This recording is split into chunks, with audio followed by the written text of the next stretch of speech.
ہمیں نہیں معلوم کہ اگلے سال ہماری زندگی میں یہ دن آتے بھی ہیں یا نہیں، ہم اس سے پہلے ہی نہ دنیا سے چلے جائیں.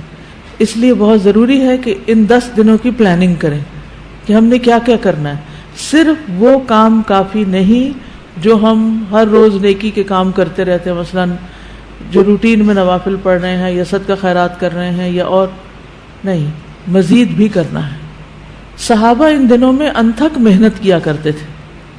سعید بن جبیر ذو الحجہ کے 10 دن داخل ہونے کے بعد عبادت میں بہت زیادہ کوشش کرتے تھے، حتیٰ کہ وہ اتنی محنت کرتے کہ لگتا کہ وہ اس کی قدرت نہیں رکھتے، یعنی اپنے آپ کو اتنا تھکا دیتے کہ لگتا کہ بس اب اس سے زیادہ کچھ کر نہیں سکتے، آخری درجے تک.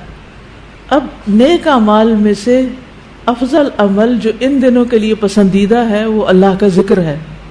نبی صلی اللہ علیہ وسلم نے فرمایا کوئی دن اللہ کے ہاں ان 10 دنوں سے زیادہ عظمت والا نہیں ہے، اور نہ ہی کسی دن کا عمل اللہ تعالیٰ کو ان 10 دنوں کے عمل سے محبوب ہے. یعنی نہ دن ان دنوں سے افضل ہے اور کوئی اور عمل اس سے افضل نہیں. بس تم ان 10 دنوں میں کثرت سے لا الہ الا اللہ، اللہ اکبر اور الحمدللہ پڑھو، یعنی تحلیل، تکبیر اور تحمید.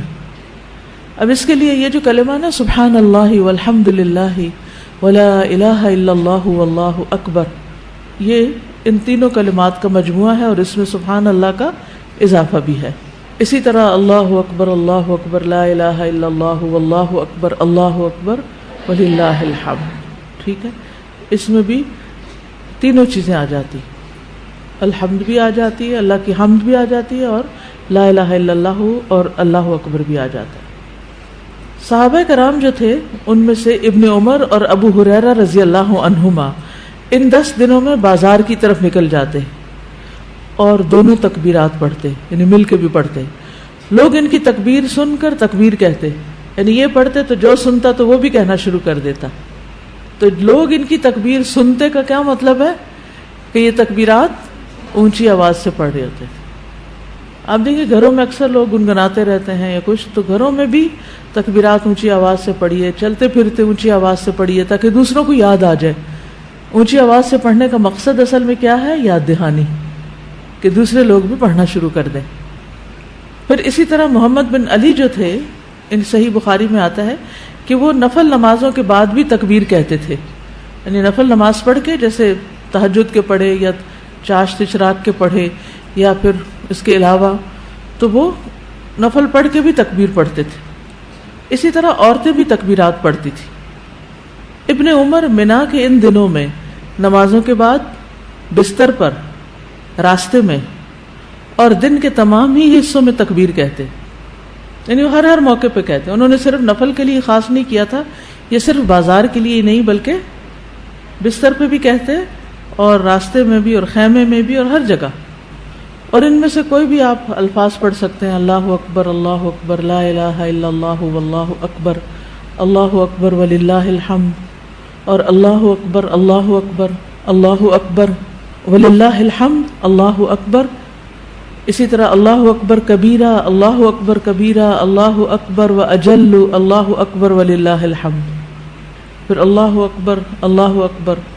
اکبر کبیرہ، تو اللہ اکبر کبیرہ والحمد للہ کثیرہ وسبحان اللہ بکرۃ و اصیلا بھی آپ پڑھ سکتے ہیں. ٹھیک ہے، آخر میں اللہم اغفر لی بھی کہہ سکتے ہیں. دوسرا اہم کام جو ان دنوں میں کرنے کا ہے وہ 9 ذی الحجہ کا روزہ ہے. اس روزے کی خاص فضیلت ہے جس سے انسان کے گناہ معاف ہوتے ہیں، اور یہ دن 1 سال گزرے ہوئے اور 1 سال آنے والے گناہوں کا کفارہ بنتا ہے. لیکن اس کے علاوہ بھی آپ باقی دنوں میں روزے رکھ سکتے ہیں. خاص طور پر جن کے رمضان کے روزے رہتے ہوں وہ ان دنوں میں قضا کر لیں. جو شوال میں نہیں کر سکے، ذوالقعدہ میں نہیں کر سکے، اب ذوالحجہ میں کر لیں. اجر کا اجر ہے اور اپنے فرض کی ادائیگی بھی ہو جائے گی. شوال کے روزے تو الگ الگ رکھنے پڑتے ہیں، لیکن یہ آپ ملا کے بھی رکھ سکتے ہیں، کیونکہ ان پہلے 8 دنوں کے روزے کو مخصوص نہیں ہے، یہ ہم نفلی روزے ثواب کی خاطر رکھتے ہیں. لیکن اگر قضا رکھ لیں تو بہت اچھا ہے. اور ان دنوں کا سب سے افضل عمل قربانی ہے. اقوال میں تسبیحات ہیں، افعال میں قربانی. تو مجھے امید ہے کہ آپ سب نے قربانیوں کا بندوبست کر لیا ہوگا. اگر ہر شخص الگ الگ نہیں کر سکتا تو مل کے بھی اکٹھے ہو کے بھی قربانی کر سکتے ہیں، کیونکہ جان کا صدقہ تو کبھی بھی کیا جا سکتا ہے. تو عام دنوں میں کرنے کی بجائے ان دنوں میں انسان کر لے، ان دنوں میں پیسے جمع کرا لے. خاص طور پر غریبوں تک جو پہنچایا جاتا ہے گوشت، اس میں انسان اپنا حصہ ڈال لے. ایک طرف کیا کرنا ہے، تسبیحات کی کثرت، اور دوسری طرف کیا چھوڑنا ہے، غیبت، چغلی، تانا، فضول میں لغو باتیں، ہنسی مذاق.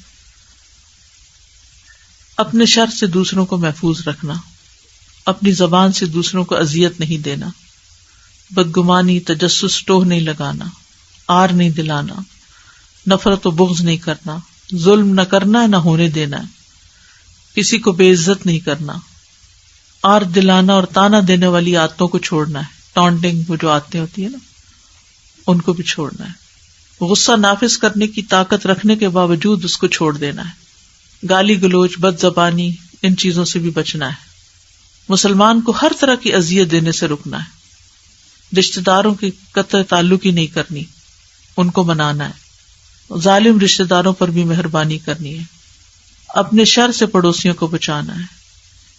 اپنے ایمان کی تجدید کرنی ہے. صبر اور عفو درگزر کرنا ہے. اچھا اخلاق اختیار کرنا ہے. اول وقت پہ نماز پڑھنا ہے. قیام لمبا کرنا ہے. ہو سکے تو تہجد پڑھنا ہے. روزہ رکھنا ہے. حج کے لیے تو چلے گئے ہیں لوگ، ہو سکے تو حج کرنا ہے. مالی صدقات میں اپنے اہل و عیال کی ضروریات پوری کرنا. ناراض رشتہ دار کو تحفہ دینا. اپنے بہن بھائیوں کی یا اپنے دوستوں کی ضروریات پوری کرنا. پانی پلانا. ایسا صدقہ جو خود کو محتاج نہ کرے کسی کا. ناراض لوگوں کو آپس میں صلح کرانا. کسی کو خوش کرنا، کسی کی پریشانی دور کرنا. پھر اپنے نفس اور خواہش سے جہاد کرنا. لوگوں کو اپنی برائی سے محفوظ رکھنا. اور صدقے خیرات میں کھانے پینے اور دیگر چیزوں کے علاوہ اچھی کتابیں، اچھے پیمفلیٹس اور خصوصاً اس ٹاپک کی اویئرنیس لوگوں میں کریٹ کرنا ہے. قرآن کی تلاوت میں عام روٹین سے زیادہ پڑھنا، اس کو انکریز کرنا ہے. اللہ سبحانہ وتعالی ہمیں عمل کی توفیق عطا فرمائے.